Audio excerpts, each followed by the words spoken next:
Le relais Louis XI. Vous êtes face à la grande écurie et créée en 1338. C'est une écurie privée du roi qui sert à abriter ses chevaux, stocker leur nourriture, loger les écuyers, les gardes et le maréchal des forges.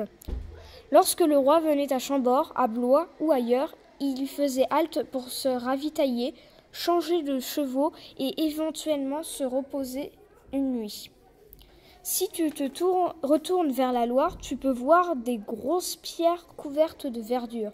Il s'agit de l'ancien pont de la ville à l'époque de Jeanne d'Arc. Ce pont fut le théâtre d'une bataille entre les troupes de Jeanne d'Arc contre les Anglais le 15 juin 1429. En effet, les Anglais avaient envahi la ville et avaient fait du château leur nouvelle maison. Jeanne d'Arc arrive par Cléry avec son armée. Elle fait fuir les Anglais présents sur le pont. Arrivée dans la ville, il est probable qu'elle dorme une nuit dans le relais Louis XI. Elle a dormi dans la cité après la victoire. Peut-être dans ce bâtiment, l'histoire ne le dit pas. Si tu tournes la tête un peu plus en aval, tu verras le nouveau pont. Après 300 ans de passage de la Loire en bateau, un nouvel emplacement est choisi, 200 mètres en aval du précédent. Il ne s'agit plus d'un pont seulement en pierre, mais en bois. En pierre et suspendu par des câbles métalliques.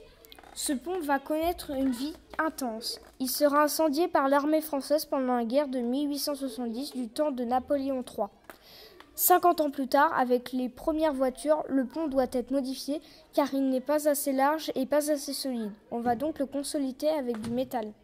Pendant la Seconde Guerre mondiale, le pont Côte-Ville est détruit. Il est réparé 8 ans plus tard.